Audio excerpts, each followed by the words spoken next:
Did you know that Sorsogon is the southernmost province in the island of Luzon? The capital and the largest city is Sorsogon City. Grabe! Ang dami natin pwedeng puntahan na tourist spots dito. Beshi ko, tama na yung kaka-trivia-trivia mo. Gugutom ako. May alam ko bang pwede natin puntahan? Para naman makapag-relax tayo. Ay, oo Beshi, meron. Tara! Welcome to Rompiolas Baywalk, kung saan pwede tayong kumain, mag-enjoy kasama ang mga friends, mag-relax with your family, pakipaglaro kasamang mga bata at syempre, ma-enjoy mo tong view ng Rompiolas Baywalk.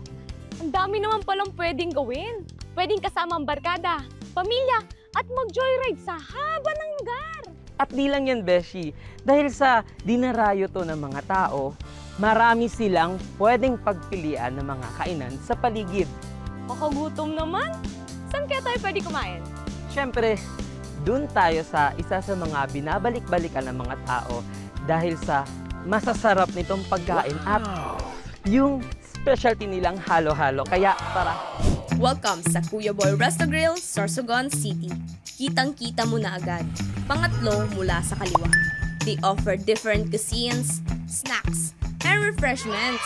And kita mo naman, pagpasok mo pa lang, very cozy at relaxing ang place. Dagdagan mo pa ng very accommodating staffs. Perfection! Ang pinaka-paborito ko talaga dito, Beshi ko, ay ang avocado halo-halo nila sa Kuya Boy Resto Grill. And take note, lahat ng flavors nila, lahat bestseller, lahat masarap. And guess what? Nag-branch out na sila dito sa iba't ibang bahagi ng Sorsogon. Ganon sila kapatok, di ba? At kaya naman, mga kasambahay, kung kayo ay magbabarkada, magkapamilya, magkakaklase, o kaya may family celebration, walang problema. Ang bestseller dito, Mekos Mekos, ay perfect sa mga salo-salo. Kaya ano pang hinihintay natin mga kasambahay? Let's order na!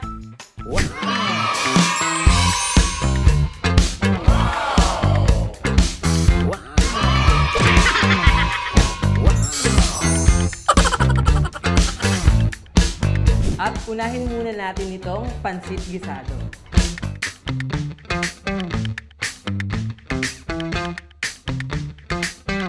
Kahit madaming ingredients, hindi siya nakaka-overwhelm na kainin. Lalo na yung mga sangkap, yung lahat sila nagbabanggaan sa dila mo na para malalasahan mo lahat sila. Tapos pagkain mo, sarap. Diba? Actually, wala siyang pinipiling oras. Masarap talaga ang pansit Oo, gisado. kahit matutulog ka na, pwede yan, di ba?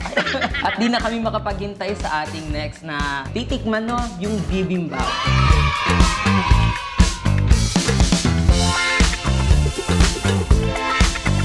Actually, first time ko kumain ng bibimbap. Nung nalasahan ko siya, nagkaroon ako ng explosion of flavor dahil sa iba-ibang ingredients na nakapaligid dun sa fried rice. Ikaw na lang yung parang mag-mix and match nung kung anong gusto mo din. Ano? Saka bagay siya, lalo na kapag gutom na kayo kapag lunch. At ang susunod naman natin na titikman ay ang Mekos Mekos in a box.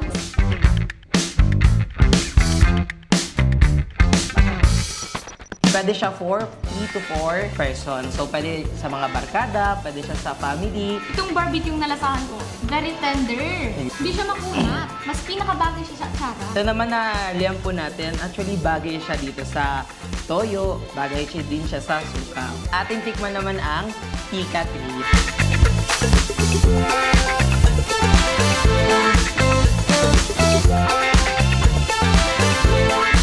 Ang sauce lang na meron siya is yung para sa chicken.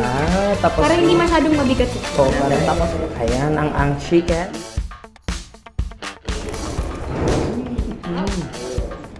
Sarap. Kung baka sa Bicol, masiramon. Oh. Nandito na nga tayo mga beshi sa exciting part! Ay, best seller nila, halo-halo.